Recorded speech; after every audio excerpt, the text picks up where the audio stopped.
Hello learners, आज हम बात करने जा रहे हैं बाइट ऑर्डर और एनडीएनएस के बारे में। अगर आप यहाँ तक पहुँच चुके हैं तो इसका मतलब है कि आप सच में बहुत कुछ जानते हैं और बहुत कुछ जानना भी चाहते हैं। तो चलिए इस पर डिस्कस करते हैं और जानते हैं कि हमें इसकी ज़रूरत कब पड़ती है, हमें इसका ध्यान कब रखना होता है।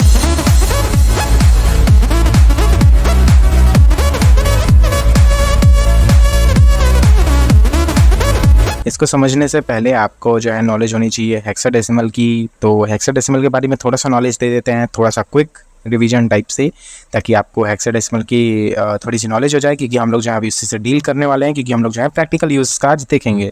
तो चलिए मूव ऑन करते हैं।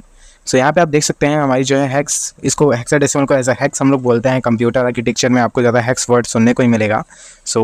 यहाँ पे देख सकते हैं 0 क्रॉस लिखा हुआ है। 0 क्रॉस सिम्बलाइजेस हेक्साडेसिमल वैल्यू। ये हमारा सिंबलाइज करता है कि हम जो वैल्यू डील करने वाले हैं, आप पढ़ने वाले हैं, इसको एज ए हेक्साडेसिमल पढ़े। और उसको फॉलो करते हुए आपको दो सिंबल्स दिख रहे हैं, दो कैरेक्टर्स दिख रहे हैं, दैट्स डी एंड ई।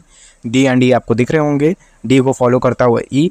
तो चलिए देखते हैं कि इनका जो है हमारे नॉर्मल रियल लाइफ बेस 10 के साथ क्या रिलेशन है डी और ई का। मुझे पता है कि आप में से काफ़ी लोगों को ये आता होगा, लेकिन जिन लोगों को नहीं आता उनके लिए मैं थोड़ा सा बता दे रहा हूँ कि वो कन्फ्यूज़ ना हो, उनको वीडियो छोड़ के किसी और वीडियो को देखने की ज़रूरत नहीं है। तो चलिए आगे देखते हैं।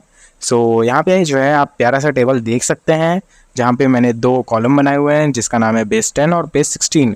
बेस 10 हमारा जो नॉर्मल रेगुलर लाइफ में हम लोग फॉलो करते हैं, 0 से लेकर 15 तक का डेटा, और बेस 16 उसको सिम्बलाइज करता हुआ उसमें जो है फॉर्मेटेड है।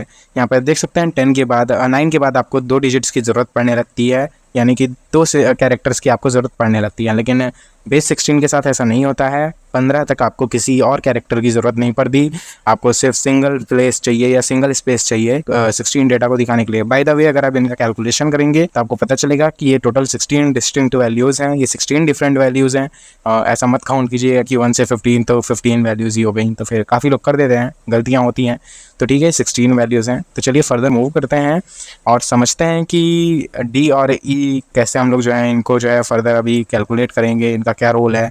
0 क्रॉस डी ई जो है, अगर आप देखेंगे, अगर मैं कहूँ ई को देखिए, ई की जगह बेस 16 के आपके सारे लेटर फॉलो हो सकते हैं।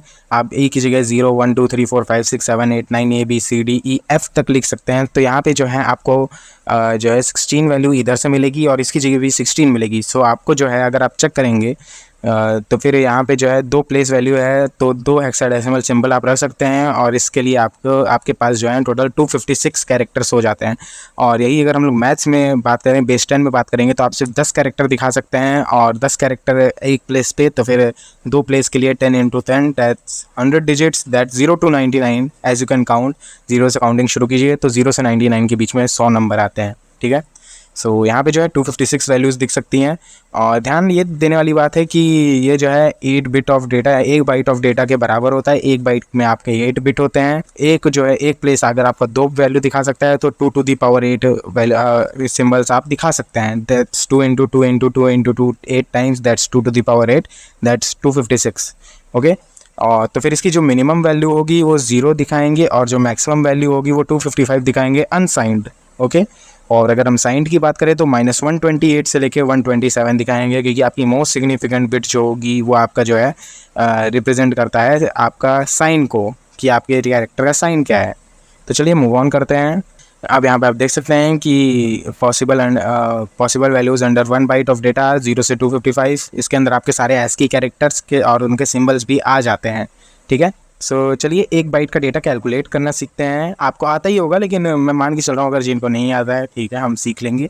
तो 1 बाइट का डेटा कैलकुलेट करने का पहला प्रोसेस होगा कि आपके पास तो पहले डेटा होना चाहिए। तो चलिए हम अपना पुराना डेटा उठा लेते हैं, दैट्स 0 क्रॉस डी ई, और उसके साथ एक फार्मूला यूज़ करेंगे, decimal of x, y is equal to 16x + y। You may ask y, x and y, है ना। अगर मैं 16 की जगह 10 रख दूँ, तो आप मुझे कमेंट करके बताइएगा कि 10 रखने पे ये कौन सा बेस बन जाएगा, मतलब ये कौन सा रूल फॉलो करेगा। और इसकी जगह अगर मैं 2 रख दूं तो फिर वो कौन सा रूल फॉलो करेगा। लेकिन 2 रखने पे ये कैसे कि x की वैल्यू 0 या 1 ही होगी और y की वैल्यू 0 या 1, और we can say x and y belongs to 0 से 1। मैथमेटिकल सिंबल मैंने नहीं डाला, उसके लिए आई apologise. Next move.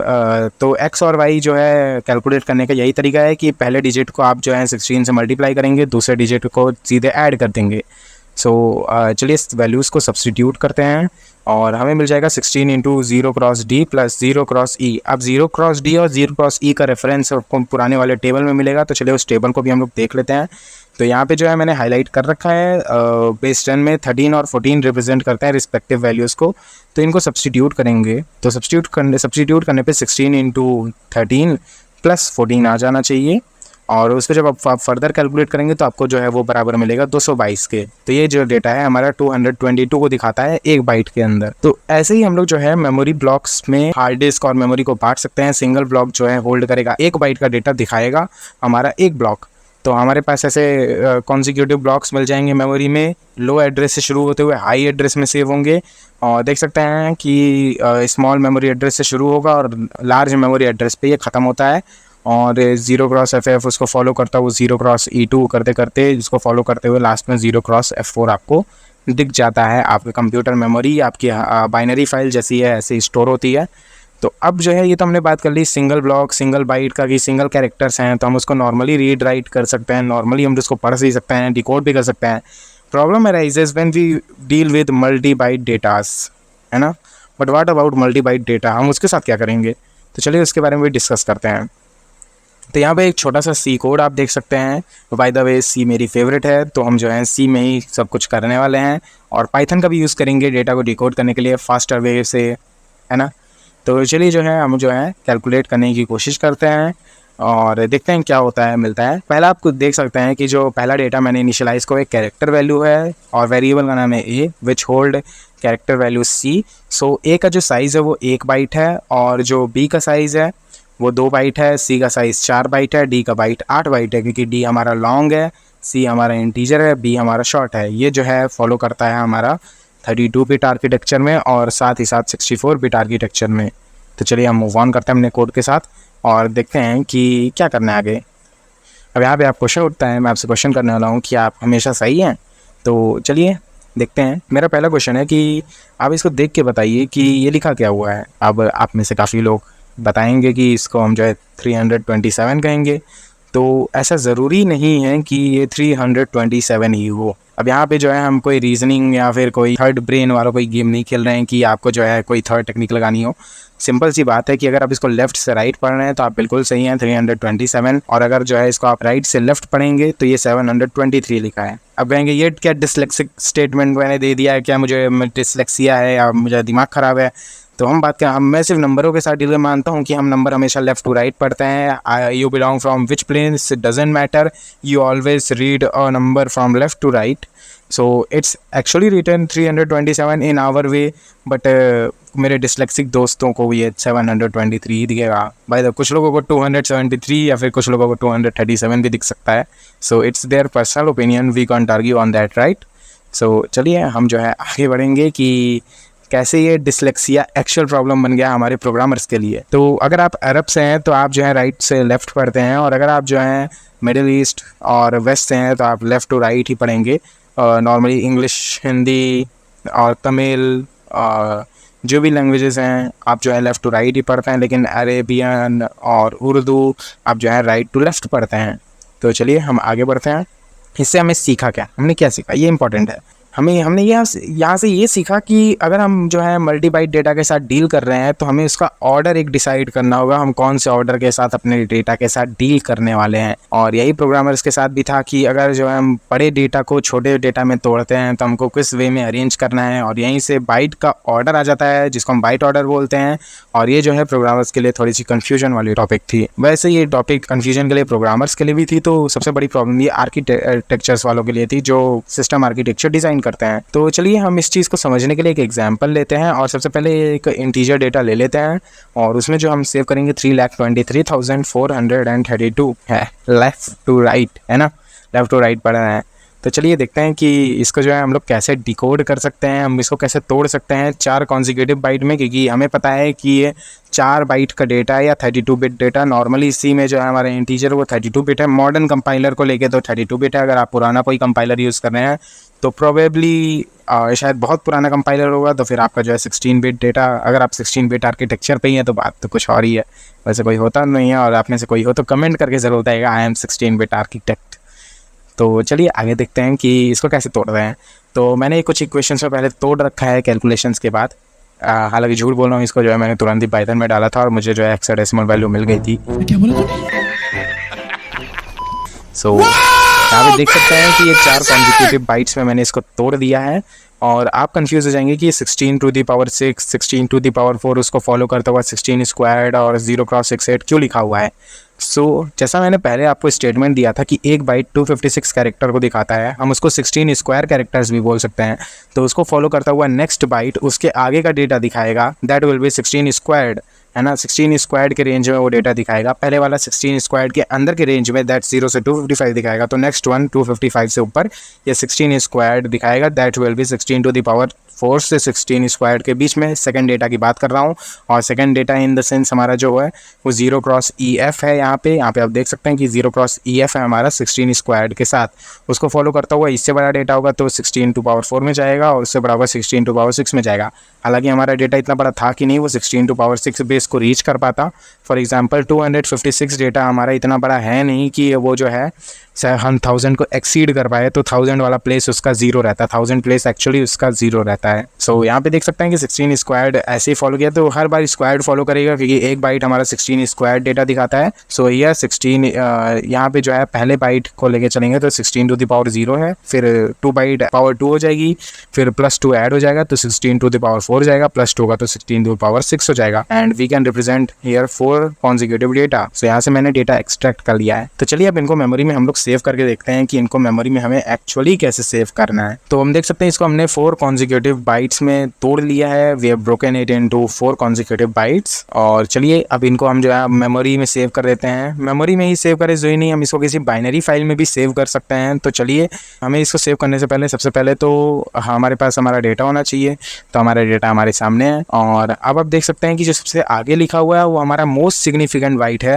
Most significant bite वो होता है जिसके चेंज करने पे हम लोग को मोस्ट डिफरेंस मिलता है पुरानी और नई वैल्यू में। तो मोस्ट सिग्निफिकेंट बाइट सबसे आगे वाला जो हमारा वैल्यू है और जो हमारा लीस्ट सिग्निफिकेंट बाइट है फॉलो करता हुआ लास्ट में होता है। और इसके केस में जो हमारा लीस्ट सिग्निफिकेंट बाइट होगा वो 0x68 होगा। उसके अंदर भी बिट की बात करेंगे तो वो 8 है यहाँ पे जो हमारा लास्ट 8 फॉलो करते हुए। तो चलिए मूव ऑन करते हैं। तो रैंडम मेमोरी ब्लॉक्स जो है हमको मिलती है ओएस के द्वारा, लेकिन हमें जो है कॉन्जिक्यूटिव मेमोरी ब्लॉक्स मिलेंगे। अगर हम लोग को एक डेटा सेव करना है तो हम उसको कॉन्जिक्यूटिवली रखते हैं। उसका टाइप डिसाइड करता है कि हमें कितने ब्लॉक्स रिजर्व करने हैं। तो हमारा जो है 4 बाइट का डेटा है तो हमारा ओएस हमें 4 बाइट लंबा मेमोरी ब्लॉक दे देगा स्पेशली हमारे डेटा के लिए सेव करने के लिए। तो चलिए हम 4 बाइट ले लेते हैं मेमोरी में। तो ये 4 मेमोरी बाइट हो गए। अब इनकी लेबलिंग कर देते हैं मेमोरी एड्रेस पे ताकि हम लोग समझ सकें कि ये हो क्या रहा है। सो यहाँ पे जो हमने एक वर्चुअल मेमोरी एड्रेस ले लिया है, ये कोई एक्चुअल मेमोरी एड्रेस नहीं है या प्रिसाइज मेमोरी एड्रेस नहीं है, एज एग्जाम्पल लिया है मैंने। और दूसरी बात ये कि ये रिलेटिव मेमोरी एड्रेस होते हैं, ये प्रोग्राम में कहीं भी लोड हो सकते हैं, जिनको पोजीशन इंडिपेंडेंट कोड भी बोला जाता है या PIC भी बोला जाता है। इसके ऊपर अगर आपको अलग से वीडियो चाहिए तो अलग से भी वीडियो मिलेगी आपके रिक्वेस्ट करने पे। तो चलिए नेक्स्ट जो है इसको फॉलो करता हुआ अगर ये DA है तो हमारी पुरानी टेबल याद होगी, A के बाद B आता है तो ये DB होगा, third one will be DC and fourth one will be DD। और यहाँ पे जो है सबसे पहला वाला जो मेमोरी एड्रेस है जो सबसे छोटा है उसको हम लोग स्मॉल मेमोरी एड्रेस बोलते हैं, जिसको हम SMA भी बोलते हैं। और जो हमारा सबसे बड़ा वाला मेमोरी एड्रेस है हमारे बाइट के लिए, हमारे डेटा के लिए, वो जो है लार्ज मेमोरी एड्रेस होगा जिसको हम LMA भी बोलते हैं। तब देखिए इसको ऐसे ही सेव करें ज़रूरी नहीं है ना, हम इसका ऑर्डर भी चेंज कर सकते थे। देखिए यहाँ पे आया प्रोग्रामर्स का डिसलेक्सिया कि अब प्रोग्रामर्स जो हैं आर्किटेक्ट के हैं इसको कैसे सेव करेंगे। तो इसको जो है इसको हमने उल्टा करके भी एक बार देख लिया है। सो मेमोरी एड्रेस तो सबका सेम ही रहेगा और ये लार्ज मेमोरी एड्रेस है और स्मॉल मेमोरी एड्रेस है। तो यहाँ से देखिए हमारे पास डेटा को रिप्रेजेंट करने के 2 तरीके हो गए, है ना, और इसके अलावा भी तरीके हैं और उनका भी नाम अलग अलग है। तो अब यहाँ पे हम बात करें एनडीएनएस के बारे में। सो यहाँ पे देख सकते हैं कि you can use this for memory addressing and this method decide endianness of और बाइट ऑर्डर ऑफ आर्किटेक्चर। ये किसी भी आर्किटेक्चर का बाइट ऑर्डर डिसाइड करते हैं। जब हमारा लीस्ट सिग्निफिकेंट बाइट जो है सबसे छोटे मेमोरी एड्रेस पर सेव होता है तब हम उसको लिटिल एंडियन बोलते हैं। और जब हमारा जो है मोस्ट सिग्निफिकेंट बाइट जो है स्मॉलेस्ट मेमोरी एड्रेस में सेव होता है तब हम उसको बिग एंडियन बोलते हैं। और दूसरी चीज़ ये है कि एनडीएनएस जो है आपकी जो है एसोसिएटेड होता है आर्किटेक्चर या फिर आपके सीपीयू के साथ, या आपके ऑपरेटिंग सिस्टम कर्नल या प्रोग्राम से एसोसिएटेड नहीं होता है। इसका मतलब है कि अगर आपको इसको लेकर दिक्कत होती है तो आप जो है अपने ऑपरेटिंग सिस्टम के वेंडर से शिकायत नहीं करेंगे, आप अपने आर्किटेक्चर के वेंडर से शिकायत करेंगे कि आपके आर्किटेक्चर में यहाँ दिक्कत है, एनडीएनएस में यहाँ दिक्कत हुई है। सो इसका मतलब ये हुआ कि ओपन बीएसडी और लिनक्स डिस्ट्रो या फिर विंडोज़ मैक जो भी हमारे ऑपरेटिंग सिस्टम होंगे वो मशीन के एनडीएनएस को ही फॉलो करेंगे, जो हमारे मशीन के एनडीएनएस होगी, कि अपने कोई पर्सनल एनडीएनएस नहीं बनाते हैं। तो चलिए देखते हैं पहला एग्जांपल कि यहाँ पे जो हमने पुराना एग्जांपल लिया था, मैं ये कि सबसे छोटे मेमोरी एड्रेस में मेरा जो है मोस्ट सिग्निफिकेंट बाइट जो है सेव हुआ है। अगर आप ध्यान से देखें सबसे छोटे मेमोरी एड्रेस पर हमारा मोस्ट सिग्निफिकेंट बाइट सेव हुआ है, और इसको फॉलो करता हुआ लीस्ट सिग्निफिकेंट बाइट हमारा लार्जेस्ट मेमोरी एड्रेस में गया है। तो जैसे हमने स्टेटमेंट पढ़ा था कि अगर ऐसा केस हो तो हम इसको बोलेंगे बिग एंडियन। तो ये हमारा डेटा जो है ये बिग एंडियन है, क्योंकि इसका जो है मोस्ट सिग्निफिकेंट बाइट जो है स्मॉलेस्ट मेमोरी एड्रेस में सेव्ड है। और इसको ही फॉलो करते हुए नेक्स्ट एग्जांपल में आप देख सकते हैं कि जो डेटा है हमारा लीस्ट सिग्निफिकेंट बाइट जो है अगर हमारा स्मॉलेस्ट मेमोरी एड्रेस में सेव होता है तब हम इसको लिटिल एंडियन बोलते हैं। Most of the Intel architecture will follow little endians, और जो मैक्सिमम x86 64 आर्किटेक्चर हैं वो जो है हमारे लिटिल एंडियन को ही फॉलो करते हैं। और बिग एंडियन को हमारे जो है पावर पीसी करता था आईबीएम का, और उसके जो सक्सेसर हैं बाई एंडियन हो गए हैं। बाई एंडियन सिस्टम वो होते हैं जो कि दोनों एंडियन में स्विच कर सकते हैं, दोनों ऑर्डर में स्विच कर सकते हैं according to need of your program and binary file. So let's go on and let's see it in practice कि हम जो है इसको कैसे एक्सेस करेंगे। सो यहाँ पे गाइज मैं आ गया हूँ अपने जो है सिस्टम पर, और यहाँ पे देख सकते हैं मैंने टर्मिनल खोल लिया है, और यहाँ पे जो है हम जो है कुछ थोड़े से कोड लिखेंगे और एनडीएनएस को समझेंगे। तो चलिए कोड करते हैं और समझते हैं कि एनडीएनएस कैसे काम करता है। सो यहाँ पे हम कुछ सी कोड लिखने जा रहे हैं। तो यहाँ पे जो हम फोल्डर बनाएंगे।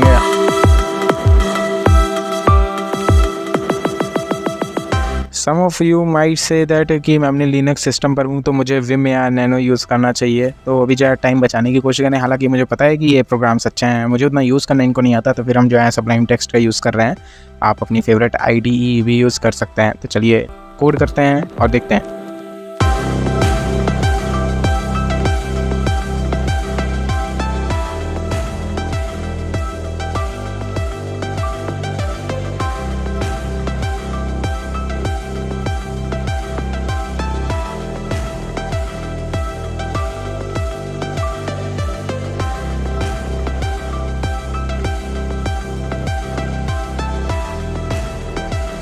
सो यहाँ पे देख सकते हैं हमने 4 वेरिएबल बनाए हैं ABCD, और ये जो है हर एक बाइट का डेटा स्टोर कर रहे हैं। जैसे मेरा A जो है कैरेक्टर है तो 1 बाइट का डेटा, दूसरा B जो है हमारा शॉर्ट इंट है तो वो 2 बाइट का, और तीसरा इंट है जो कि 4 बाइट लेता है, और चौथा जो है लॉन्ग इंट है जो कि 8 बाइट लेता है। चलिए अब इनको हम जो है बाइनरी फाइल में सेव करते हैं और उस बाइनरी फाइल को पढ़ने की कोशिश करेंगे।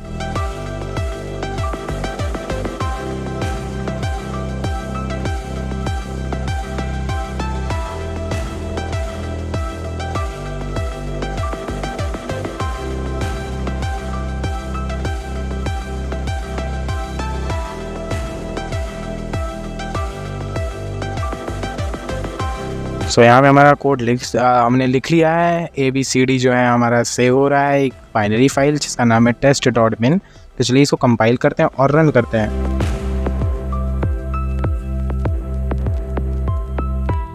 मैंने जो है थोड़ा सा ज़्यादा डेटा लिख दिया है। Value from to overflow in conversion from long int to and changes value from this to this. हमारा जो है लाइन 8 पर है, एंड को लेके, और एंड का डेटा कुछ ज़्यादा ही लॉन्ग हो गया है। तो चलिए इसको छोटा कर देते हैं और एक बार दोबारा कंपाइल करके रन करने की कोशिश करते हैं। And yeah we have successfully written our data. So चलिए अब इसको जो है हम जो है डिकोड करने की कोशिश करें, हमारा डेटा पढ़ने की कोशिश करेंगे। अगर इसको नॉर्मल प्रोग्राम के साथ ओपन करेंगे तो आपको दिक्कत होगी, लेकिन सबलाइम टेक्स्ट आपको उसका बाइनरी रिप्रेजेंटेशन देगा तो आप उसका भी यूज़ कर सकते हैं। बाइनरी में समझने के लिए हर एक जो है 8 बाइट का डेटा होगा, थोड़ा सा लंबा होगा लेकिन फिर भी ठीक है। तो हम लोग जो है इस यहाँ पे हेक्सटम्प यूटिलिटी का यूज़ करेंगे। पहले हम जो है इसको जो है नॉर्मल एडिटर से खोल के देखेंगे, लाइक gedit या फिर kwrite।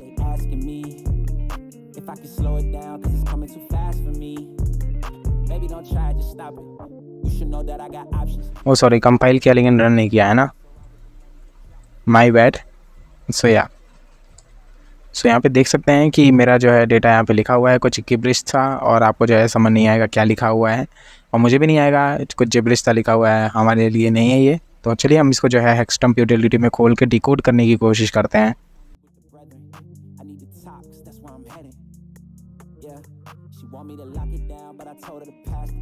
सो यहाँ पर आप कुछ डेटा देख सकते हैं कि यहाँ पर f लिखा हुआ है। f यानी हमारा जो है टोटल जो डेटा का साइज़ है, f एक्चुअली रिप्रेजेंट 15। तो जैसा ही हमने टेबल में देखा था, तो हमारे जब 15 डेटा है हमारे पास, अगर आप इसको सही से कैलकुलेट करेंगे तो 1 बाइट है, ये 2 बाइट है, 4 बाइट है, ये 8, फॉलोइंग 8 4 12 13 14 15, हमारे पास टोटल 15 बाइट का डेटा है हमारी फाइल में। और ये जो है देखिए, पहले देखेंगे तो मैंने ए को सेव किया है, तो पहला जो है हमारा ए कैरेक्टर को दिखा रहा है जो कि 0x43 है। 0x43 को अगर आप डिकोड करेंगे, तो अगर आप डिकोड करने की कोशिश करेंगे तो फिर 0x43 की वैल्यू आएगी 4 × 16 + 3। तो इसका 4 × 64 + 3 यानी 67 हो गया। 65 हमारा ए को दिखाता है, 66 हमारा बी को दिखाएगा और 67 हमारा कैपिटल सी को दिखाएगा। और यहाँ पे देख सकते हैं इसका एस की कैरेक्टर वो हमारा सी है। और नेक्स्ट वन फॉलोइंग जो है हमारा 2 बाइट का डेटा होगा जो कि हमारा दिखाएगा बी को, हमारा बी है 2 बाइट का डेटा है, दैट्स 32,454। और फोर्थ वन इज़ 56, तीसरा डेटा जो है 4 बाइट लंबा है, तो ये 4 बाइट का डेटा है। और last one is 8 byte of data. तो चलिए इसको काउंट करने की कोशिश करते हैं। First, second, third, fourth, fifth, six, seventh and 8th। यहाँ देख सकते हैं 8 बाइट का जो है लास्ट में स्पेस खाली है। अब आप पूछेंगे कि लास्ट में स्पेस खाली है ऐसा क्यों है, क्योंकि मैं इंटेल बेस्ड प्रोसेसर पे हूँ। तो ये जो है मेरा लिटिल एंडियन है। अगर आपको प्रूफ चाहिए तो पहले आप मेरे आर्किटेक्चर की इन्फॉर्मेशन देख लीजिए कि मेरे आर्किटेक्चर की इन्फॉर्मेशन एक्चुअली ये मेरे सिस्टम की इन्फॉर्मेशन है, मेरा ऑपरेटिंग सिस्टम की इन्फॉर्मेशन है। थोड़ी सी फ्लेक्स वाली चीज़ हो गई, Arch Linux. So let's just print our data regarding to our CPU। LS CPU करने पे आपको जो है आपका डेटा मिल जाएगा CPU के बारे में। और यहाँ पर आप देख सकते हैं आर्किटेक्चर x86-64 है, और ये जो है CPU ऑन मोड है। एड्रेस साइजेस भी लिखा हुआ है, और यहाँ बाइट ऑर्डर लिखा हुआ है, और यहाँ पे लिखा हुआ है लिटिल एंडियन। यानी जो लिटिल एंडियन का मतलब हो गया मेरी जो है मोस्ट सिग्निफिकेंट बिट जो कि लास्ट में सेव होगी, हमारी जो है लीस्ट सिग्निफिकेंट बिट होगी वो हमारी पहले सेव होगी, हमारी जो लोअर मेमोरी एड्रेस पे होगी। यहाँ से लोअर मेमोरी एड्रेस यानी शुरू हुआ है स्मॉलर मेमोरी एड्रेस, तो यहाँ से जो है शुरू हुआ है। और यानी कि 6 की बेस वैल्यू 1 है, 7E की बेस वैल्यू 256 है। तो चलिए इसको पाइथन में हम लोग कैलकुलेट करने की कोशिश करते हैं।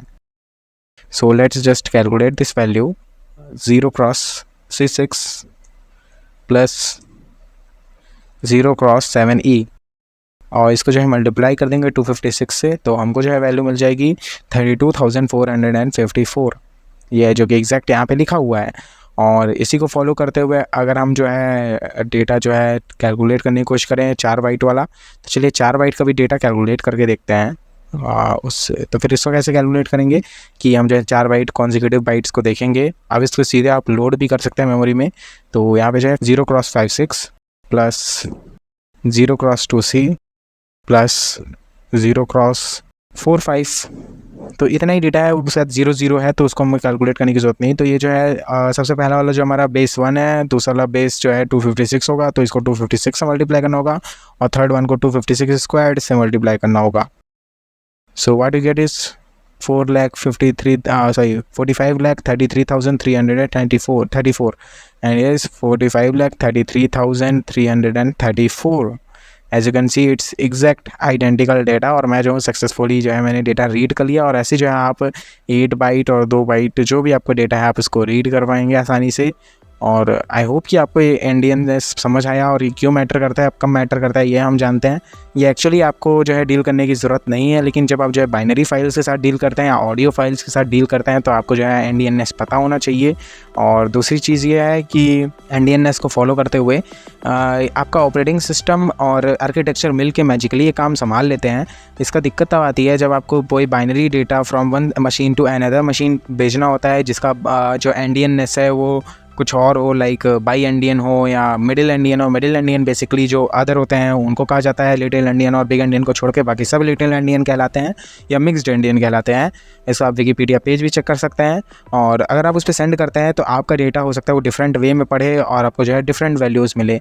तो आई होप कि आपको ये समझ आया हो कि एंडियननेस क्या होती है और आपको मैटर क्यों करता है। और जो ये डेटा कम्युनिकेशन है, जब आप नेटवर्क के साथ डील करते हैं तो उनका डिफरेंट बाइट ऑर्डर होता है, नेटवर्क अलग से बाइट ऑर्डर हम लोग को प्रोवाइड करता है। इसका सॉल्यूशन होता है आप टेक्स्ट फाइल में भी आप इसको भेज सकते हैं अपने डेटा को as a not binary but text sequence, जो कि सीधे सीधे आपको मिलता है। और आप यही करते ही हैं एक्चुअली। आप क्या है, डेटा किसके फॉर्म में आप ट्रांसफ़र करते हैं, जेसन फाइल फॉर्मेट में, XML में, एक्सटेंसिबल मार्कअप लैंग्वेज, जो कि बेसिकली टेक्स्ट डॉक्यूमेंट होता है। आप बाइनरी डेटा कम भेजते हैं, बाइनरी डेटा के साथ आप ऑडियो फाइल्स भेजते हैं, तो आपको उसके साथ थोड़ा सा मैनेज करना पड़ता है।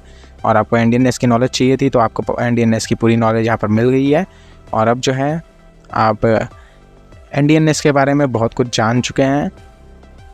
सो आज के लिए हम लोग इतना ही रखते हैं। आई होप यू अंडरस्टैंड कि आपको होस्ट नेटवर्क समझ आए। बाई द वे, जो मैंने होस्ट की बात की, नेटवर्क की बात की, जो होस्ट नेटवर्क जो हम नेटवर्क में बाइट ऑर्डर यूज़ करते हैं उनका नाम नेटवर्क बाइट ऑर्डर होता है। तो आज के लिए इतना ही रखते हैं। और अगर वीडियो पसंद आई हो तो आप अपने रिव्यूज़ जो हैं कमेंट सेक्शन में छोड़ सकते हैं। अगर आपको पर्सनल डाउट्स हैं तो आप कमेंट सेक्शन में पूछ सकते हैं, और या फिर आप जो है मेरे पर्सनल अकाउंट पे जाके पूछ सकते हैं इंस्टाग्राम के।